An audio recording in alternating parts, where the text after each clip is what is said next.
Exercise 7.3 का question number 8 है।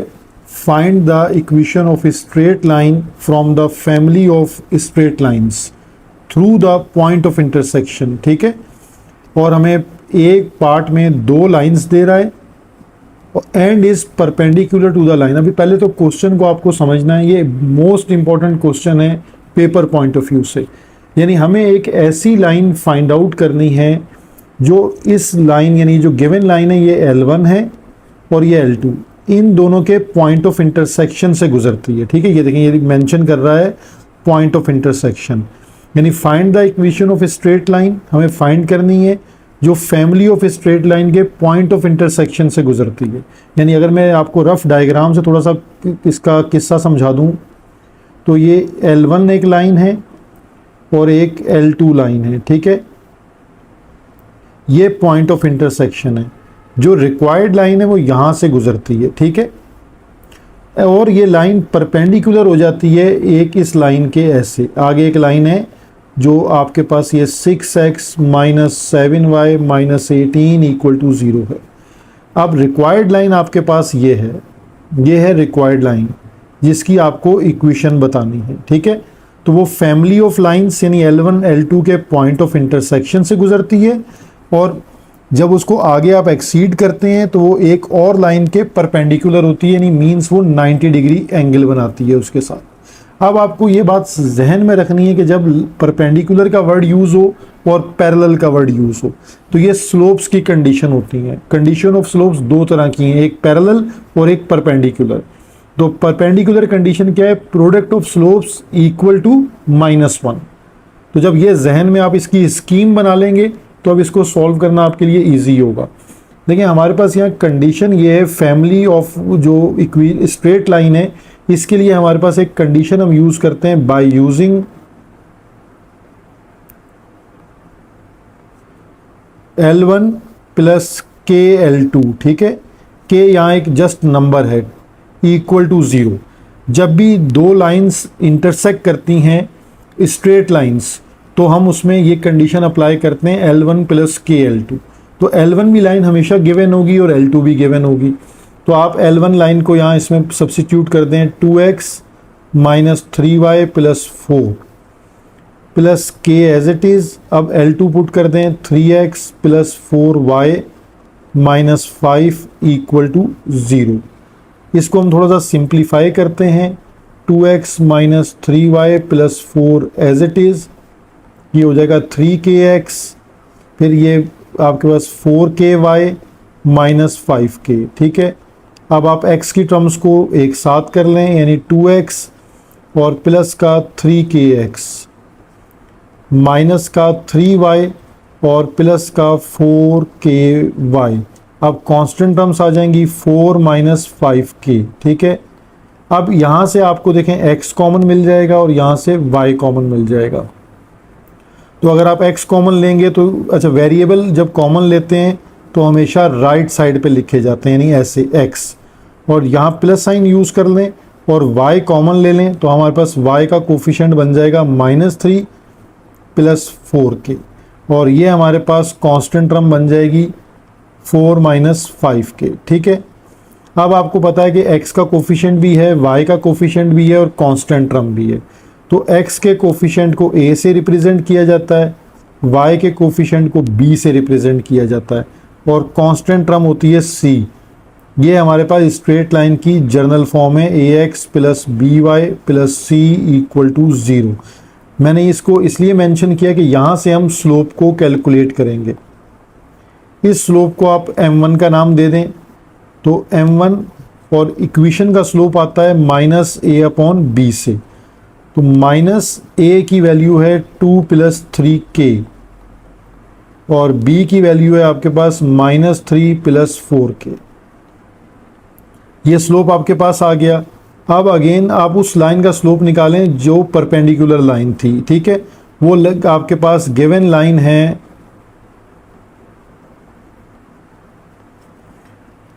ठीक है, गिवन लाइन है आपके पास 6x minus 7y minus 18 equal to 0।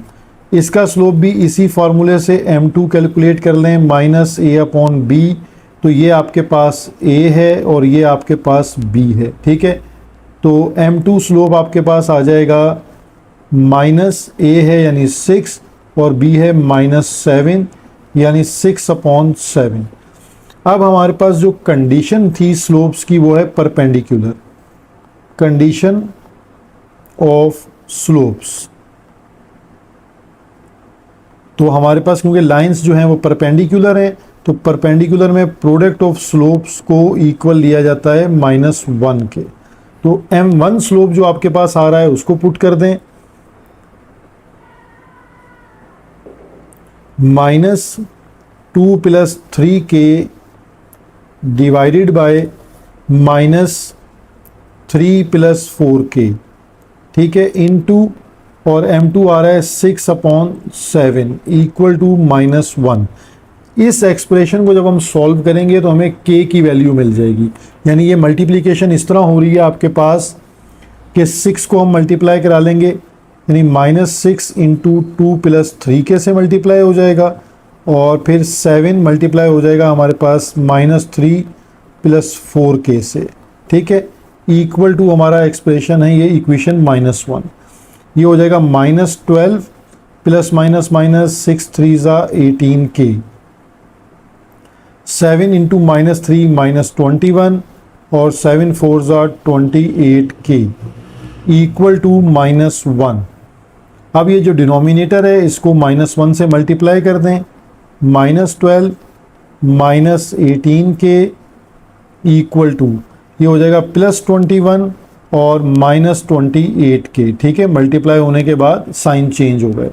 अब k की टर्म्स को हम एक तरफ शिफ्ट कर लेते हैं, -18k, और ये जो -28k है इसको शिफ्ट करेंगे तो ये हो जाएगा +28k, 21 एज इट इज़, और -12 को शिफ्ट करेंगे तो ये हो जाएगा +12, 28 -18 हो जाएगा 10, तो +10k, और यहाँ से आ जाएगा 33। तो k की वैल्यू हमारे पास आ जाएगी 33 अपॉन 10।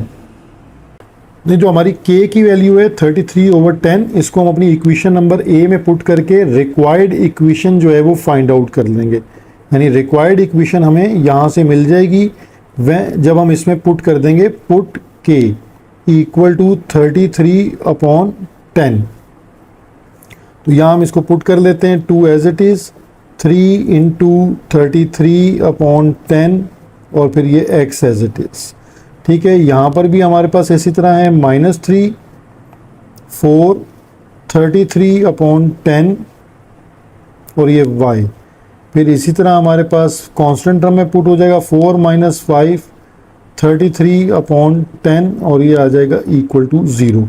अब देखिए ये आप डायरेक्ट कैलकुलेटर से भी इसको सिंप्लीफाई कर सकते हैं। ये 2 प्लस हो जाएगा 99/10 x, और ये -3, अब 33 × 4 कर लें, ठीक है, 33 × 4 तो ये आ जाएगा 132/10 और y, इसी तरह प्लस और 4, ये माइनस का यानी 5 × 33 165/10 x, ठीक है। तो अब हम इसका एलसीएम ले लेते हैं।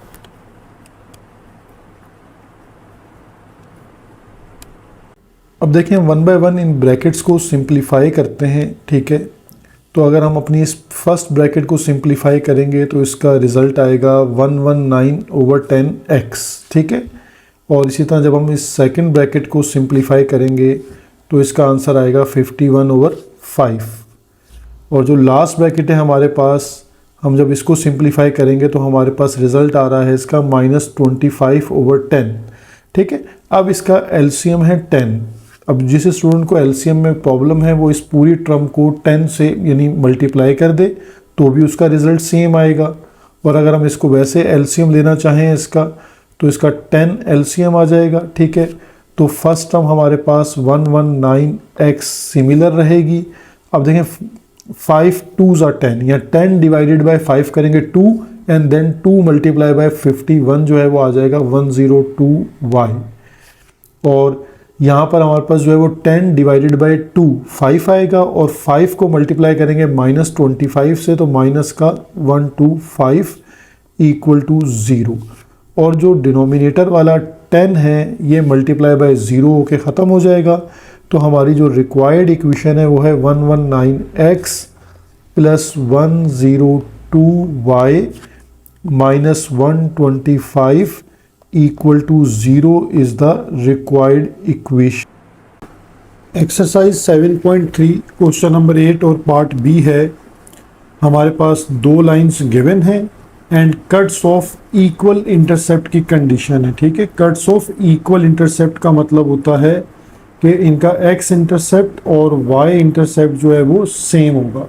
और क्वेश्चन में जो गिवन था हमारे पास वो था कि find the equation of a straight line from the family of straight line. तो ये जो फैमिली ऑफ स्ट्रेट लाइन का मतलब है कि आपके पास सारी इक्वेशंस जो हैं वो स्ट्रेट लाइंस हैं।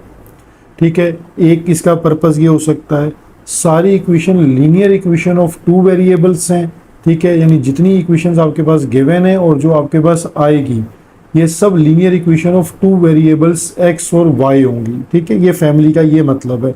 या इन सब का इंक्लिनेशन एंगल सेम होगा, इनका स्लोप सेम होगा, या इनका वाई इंटरसेप्ट सेम होगा। तो ये इस लिहाज से इनकी कैरेक्टरिस्टिक सेम्स होती हैं तो इनको फैमिली कहा जाता है। तो अब हमारे पास ये जो दो लाइंस हैं इनके पॉइंट ऑफ इंटरसेक्शन से हमारी रिक्वायर्ड लाइन गुजरती है। ठीक है, तो सबसे पहले हम क्या करेंगे, इनका जो पॉइंट ऑफ इंटरसेक्शन की कंडीशन है हम वो यूज़ करेंगे। और मैंने आपको वो कॉन्करेंसी की कंडीशन प्रीवियस क्वेश्चन में बताई थी। हमारे पास जो कंडीशन है वो है L1 प्लस KL2। ठीक है, कंडीशन हमारे पास है L1 प्लस KL2। अच्छा, बुक में अगर आप देखेंगे तो इस कंडीशन को उन्होंने L1 प्लस लेमडा L2 से भी रिप्रेजेंट किया हुआ है। तो K और लेमडा दोनों कांस्टेंट नंबर के तौर पे यूज़ किए हुए हैं। ठीक है, अब हम यहाँ पर L1 की इक्वेशन को पुट करते हैं। ये हमारे पास L1 की इक्वेशन है 3x minus 4y plus 1 plus k, और ये हमारे पास L2 की इक्वेशन है 5x plus y minus 1 equal to 0। ठीक है, अब हम इसको सिंप्लीफाई करते हैं। 3x minus 4y plus 1 plus 5kx k into Y के वाई के वन ज़ा के इक्वल टू 0। अब इसमें हमारे पास x के जो वैल्यूज़ हैं वो एक तरफ कर लेते हैं, यानी लाइक वैल्यूज़। इसी तरह -4y और प्लस KY, और फिर हम कांस्टेंट टर्म है हमारे पास 1 minus k equal to 0। Last step हम इसका ये करेंगे कि इसमें से x को कॉमन ले लेंगे।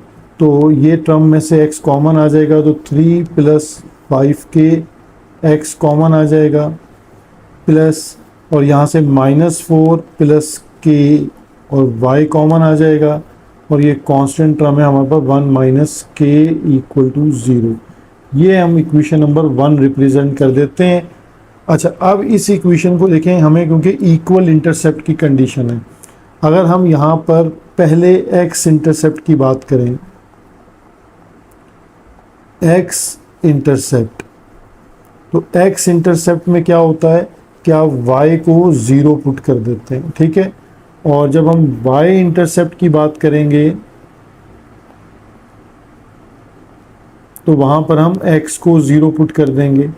तो आपके पास देखें, जब x इंटरसेप्ट की बात होगी तो y की टर्म बिल्कुल आप 0 कर देंगे, तो आपके पास जो टर्म बचेगी इक्वेशन नंबर 1 से वो क्या बचेगी, यानी हम इक्वेशन नंबर 1 के ऊपर बात कर रहे हैं। यहाँ पर आप ऐसा कीजिए कि पहले y को 0 कर दें, तो आपके पास जो टर्म बचेगी वो है 3 प्लस 5k x, और कांस्टेंट टर्म बचेगी y वाली टर्म हमारी 0 हो गई। अब यहाँ से आप x की वैल्यू को फाइंड आउट कर लें, तो x की वैल्यू हमारे पास आ जाएगी 3 plus 5k x equal to, ये पूरी टर्म आप शिफ्ट कर दें राइट साइड पे, -1 माइनस k। और अब हम x की वैल्यू यहाँ से निकाल सकते हैं, -1 minus k divided by 3 plus 5k, ठीक है। अच्छा, अब हम जब y इंटरसेप्ट की बात करते हैं और हमने x को 0 पुट करना है, तो इक्वेशन नंबर 1 में आप x की टर्म को 0 कर देंगे, तो आपके पास टर्म रह जाएगी -4 plus K Y plus 1 minus के, 1 माइनस के इक्वल टू 0। अब यहाँ से हम y की वैल्यू को फाइंड आउट करते हैं। 4 plus K Y as it is equal to -1 minus K, तो यहाँ से y की वैल्यू आ जाएगी हमारे पास -1 minus K divided by -4 plus के, ठीक है। अब अकॉर्डिंग टू क्वेश्चन जो है वो बोथ इंटरसेप्ट्स आर इक्वल, यानी अकॉर्डिंग टू क्वेश्चन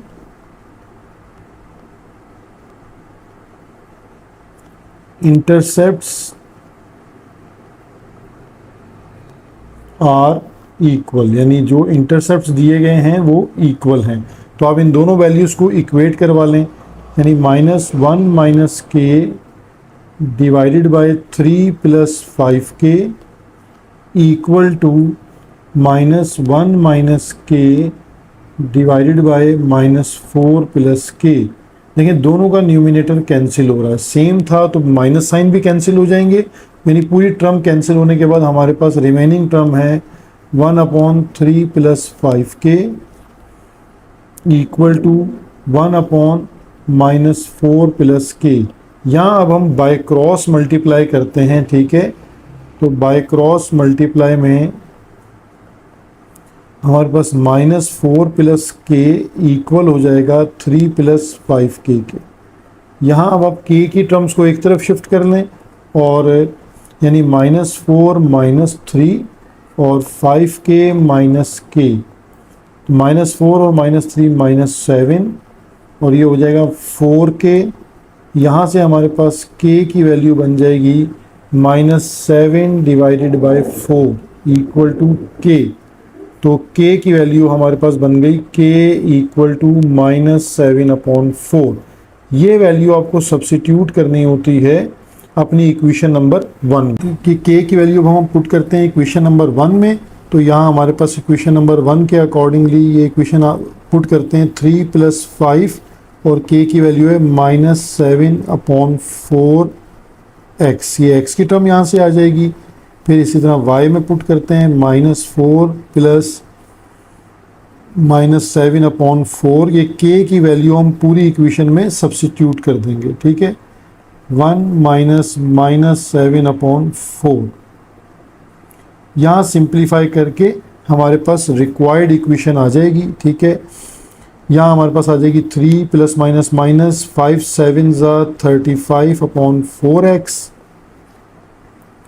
इसी तरह -4 plus minus minus 7/4y plus 1 minus minus plus 7/4 equal to 0, ठीक है। अब हम एलसीएम को कैलकुलेट करते हैं, तो 4 एलसीएम आ जाएगा 4 3 12 माइनस 35x, और यहाँ हमारे पास एलसीएम आ जाएगा 4, तो 4 इंटू -4 -16 माइनस 7y, और यहाँ 4 1 4 प्लस 7/4 इक्वल टू 0। देखिए 12 माइनस 35 कर लेते हैं, 12 माइनस 35 तो हमारे पास -23/4x, और -16 और -7 हो जाएगा -23/4y, और 4 प्लस 7 हो जाएगा 11/4 इक्वल टू 0। तो अब आप पूरी टर्म का एलसीएम ले लें, और एलसीएम में आ जाएगा हमारे पास 4 -23x plus minus minus 23y plus 11 equal to 0। देखिए ये 4 डिवाइड में है, 0 से मल्टीप्लाई होके 0 हो जाएगा, और आप इक्वेशन में से माइनस साइन कॉमन ले लें ताकि x की टर्म पॉजिटिव हो जाए। तो 23x पॉजिटिव प्लस का 23y पॉजिटिव और माइनस का 11 इक्वल टू 0। ये माइनस साइन आप राइट वर्ड शिफ्ट कर दें तो डिवाइड बाय 0 होके रिमूव हो जाएगा। तो ये रिक्वायर्ड इक्वेशन है 23x 23y minus 11 equal to 0. It is a required equation when intercepts are equal. Question number 8 part C है। हमारे पास दो लाइन्स हैं अगेन, यानी family of a straight line, और इन दोनों के पॉइंट ऑफ इंटरसेक्शन से लाइन जो है वो पास होती है, यानी ये L1 है और ये L2 है। तो L1 L2 का जो पॉइंट ऑफ इंटरसेक्शन है, इससे लाइन पास होती है and is parallel to the third या फोर्थ लाइन, एक और लाइन गिवन है। यानी ये आपके पास फैमिली है स्ट्रेट लाइंस की, जिसमें straight line means linear equations हैं और linear equation of two variables हैं x एंड y। और इस मैंने फैमिली की आपको कैरेक्टरिस्टिक्स बताई कि ये तमाम लाइंस लीनियर होंगी, इनका y इंटरसेप्ट सेम होगा, इनका स्लोप सेम होगा, इनका इंक्लाइनेशन एंगल सेम होगा, तब इन्हें कहते हैं फैमिली। ठीक है, अब आपके पास L1 L2 गिवन है और पैरेलल के वर्ड से ये रिप्रेजेंट होता है कि इनको with the help of slopes, perpendicular हो या पैरेलल हो, तो हम इनको स्लोप्स की कंडीशन लगाकर सॉल्व करते हैं। तो L1 और L2 को पहले अरेंज कर लें। ठीक है, यानी अरेंज से मतलब ये है कि L1 को हमने तमाम टर्म्स एक तरफ होनी चाहिए, L2 में भी सेम काम होगा, तमाम टर्म्स इक्वल के एक तरफ रखें और इक्वल के दूसरी तरफ ज़ीरो हो। अकॉर्डिंग टू फिगर आप इसको देखें कि L1 L2 के पॉइंट ऑफ इंटरसेक्शन से रिक्वायर्ड लाइन गुजरती है और वो पैरेलल हो जाती है जो गिवन लाइन है। तो इट मीन्स कि इन दोनों लाइंस का जो स्लोप आएगा, ये स्लोप्स इनका इक्वल होगा। ठीक है, क्योंकि दोनों लाइंस क्या हैं, पैरेलल हैं। अब इस कंडीशन को पहले हमें, क्योंकि L1 और L2 का पॉइंट ऑफ इंटरसेक्शन है, तो हम कंडीशन यूज़ करेंगे L1 प्लस KL2। तो हमारे पास L1 की लाइन हमने पुट कर ली और यहाँ L2 की लाइन पुट कर ली। ठीक है, K से मल्टीप्लाई करेंगे, ये स्टेप हमारा सेकंड स्टेप सॉल्व होगा, इसमें हम K से मल्टीप्लाई कर देंगे। फिर हम लाइक टर्म्स को एक साथ अरेंज कर देंगे। देखें, X की टर्म एक साथ आ गई, Y की टर्म्स एक साथ आ गई, कांस्टेंट टर्म एक साथ आ गई। अब हम X कॉमन लेंगे और यहाँ से हमारे पास Y कॉमन आ रहा है और माइनस साइन कॉमन आ रहा है, और लास्ट वालों में से हम यहाँ पर माइनस साइन कॉमन लेके कांस्टेंट टर्म बना देंगे। ये हमारी इक्वेशन नंबर 1 है। अब हम इस लाइन का स्लोप लेंगे और स्लोप का फार्मूला हमारे पास क्या है, minus coefficient of x divided by coefficient of y। तो हमारे पास a की वैल्यू है 1 प्लस k और जो b है वो है -2 - 3k। देखिए, माइनस साइन और माइनस साइन कैंसिल हो जाएगा, तो हमारे पास m1 का स्लोप आ गया। इसी तरह हमें उस लाइन का स्लोप लेना है जो पैरेलल है और गिवन है वो है 3x + 4y = 0। इसका स्लोप है हमारे पास m2। फार्मूला सेम है, -a/b, तो स्लोप आ जाएगा -3/4। According to question both lines required lines and given line are parallel, that's why slope of both lines are equal. तो यहाँ हमारे पास m1 और m2 इक्वल होंगे। ठीक है, तो हमारे पास जो m1 की वैल्यू है जो हमने निकाली है वो है 1 + k divided by 2 - 3k equal to -3/4। अब हम इसमें बाय क्रॉस मल्टीप्लाई करके k की वैल्यू फाइंड आउट करते हैं। बाय क्रॉस मल्टीप्लाई 4 × 1 + k और -3 × 2 - 3k, ये आ जाएगा 4 × 1 = 4, 4 × k 4k, -3 × 2 = 6, minus plus 9k। अब आप k की टर्म्स को एक तरफ शिफ्ट कर दें, 4 -6 को शिफ्ट कर दें तो हो जाएगा +6 और 9k -4k, ये आ गया 10 और 9 - 4 हो गया 5k। तो 5 को आप 10 के डिवीजन में शिफ्ट कर दें, डिवाइड हो जाएगा 10 / 5, तो k का रिजल्ट आ जाएगा 2। अब ये k की वैल्यू अब हम इक्वेशन नंबर 1 में पुट करके अपनी रिक्वायर्ड इक्वेशन हासिल करेंगे। अब k की वैल्यू को हम इक्वेशन नंबर 1 में पुट करते हैं, तो 1 + k हमारे पास है 2 और x -2 - 3 × 2, k की वैल्यू हमने 2 पुट कर दी। फिर इसी तरह -a + 2a लिखकर और k की वैल्यू पुट कर दें 2 = 0। तो यहाँ हमारे पास आ जाएगा 3x, यहाँ आ जाएगा 2 - 6y और यहाँ हमारे पास है a + 2 × 2 = 4a = 0। ठीक है, तो यहाँ हमारे पास इक्वेशन बन जाएगी 3x और -4y और -5a = 0। फाइनली इक्वेशन है 3x plus 4y minus 5a equal to 0। It is a required equation.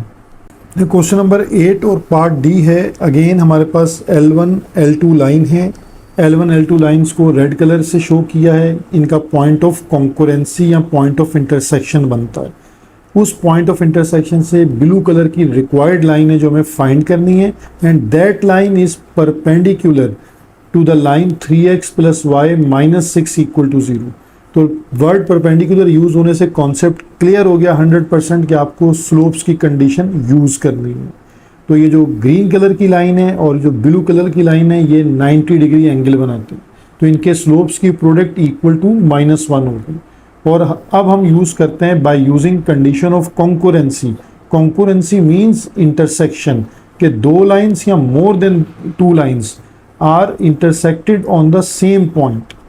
तो अब L1 है हमारे पास 2x माइनस वाई और प्लस के, L2 हमारे पास है 3x plus 2y equal to 0, और यहाँ हमारे पास 2x minus y as it is 3kx plus 2ky equal to 0।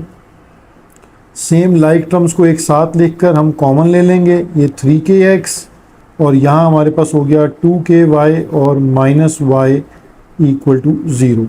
तो यहाँ से हमारे पास 2 प्लस 3k x कॉमन आ जाएगा और 2k माइनस 1 ले लीजिए तो y कॉमन आ जाएगा। ये हमारे पास इक्वेशन नंबर 1 है जो हम लास्ट में जब k की वैल्यू आ जाएगी तो हम यूज़ करेंगे। अच्छा, अब हमें इस लाइन का स्लोप चाहिए। सबसे पहले हम इस लाइन का स्लोप लेंगे। स्लोप यानी m1 से रिप्रेजेंट हो गया, minus a upon B formula use हो गया। माइनस a की वैल्यू है 2 प्लस 3k और b की वैल्यू है 2k माइनस 1। सिमिलरली आपके पास स्लोप आ जाएगा, स्लोप ऑफ जो हमने गिवन लाइन दी गई है वो है 3x plus y minus 6 equal to 0। इस लाइन का जो स्लोप है वो m2 से रिप्रेजेंट हो जाएगा। Minus a upon B formula है, माइनस a यानी कोफिशिएंट ऑफ x और b यानी कोफिशिएंट ऑफ y यानी 1, तो रिजल्ट आ गया -3। बोथ लाइंस जो हैं वो क्या हैं, perpendicular. Both lines are perpendicular, क्योंकि ये लाइंस परपेंडिकुलर, ये सिंबल है परपेंडिकुलर का, ठीक है, ये यूज़ किया जा सकता है। तो product of m1 into m2 equal होना चाहिए -1। पैरेलल होता तो स्लोप्स इक्वल होते। m1 की वैल्यू पुट कर दें। अब हमारे पास m1 की वैल्यू है -2 plus 3k divided by 2k minus 1 into m2 है -3 इक्वल टू -1। यहाँ से k की वैल्यू फाइंड आउट हो जाएगी, तो minus minus plus 3 into 2 plus 3k, और जो डिनोमिनेटर है ये हमारा मल्टीप्लाई हो जाएगा राइट वर्ड, यानी -1 इंटू 2k माइनस 1। 3 2 ज़ा 6 प्लस 3 3 ज़ा 9k equal to -2k minus minus plus 1। अब 9k और -2k को शिफ्ट करते हैं तो +2k और +6 को शिफ्ट करते हैं -6 प्लस 1, तो 9 प्लस 2 है 11k इक्वल टू -5। तो देन k की वैल्यू हमारे पास आ गई -5 अपॉन 11। अब हम ये k की वैल्यू सब्सिट्यूट करेंगे इक्वेशन नंबर 1 में। अब k की वैल्यू को हम इक्वेशन नंबर 1 में पुट करते हैं तो यानी 2 प्लस 3 और k की वैल्यू है -5 अपॉन 11 और x एज इट इज़, ठीक है। और यहाँ पर 2 इंटू k यानी -5 अपॉन 11 -1 और y हमारे पास है एज इट इज़। तो यहाँ हमारे पास हो जाएगा 2 प्लस माइनस माइनस 3 5 ज़ा 15 अपॉन 11x, 2 5 ज़ा 10 -10 अपॉन 11 -1 y इक्वल टू 0। तो यहाँ अब हमारे पास एलसीएम आ जाएगा 11 2 ज़ा 22 माइनस 15 और फिर x, और यहाँ पर भी ब्रैकेट में हमारे पास 11 एलसीएम आ जाएगा -10 -11y। तो 22 - 15 होगा 7/11x, और यहाँ पे हमारे पास -10 और -11 -21/11y इक्वल टू 0। तो अगेन एलसीएम ले लें, 11 हमारा एलसीएम होगा, तो 7x ± -21y equal to 0। Then 11 multiply by 0 0, तो hence it is a required equation 7x - 21y equal to 0। अब देखिए इसमें से 7 कॉमन आ रहा है, तो हम 7 कॉमन ले सकते हैं, x - 3y equal to 0। So it can be written as x - 3y equal to 0। ये हमारी रिक्वायर्ड इक्वेशन आ गई।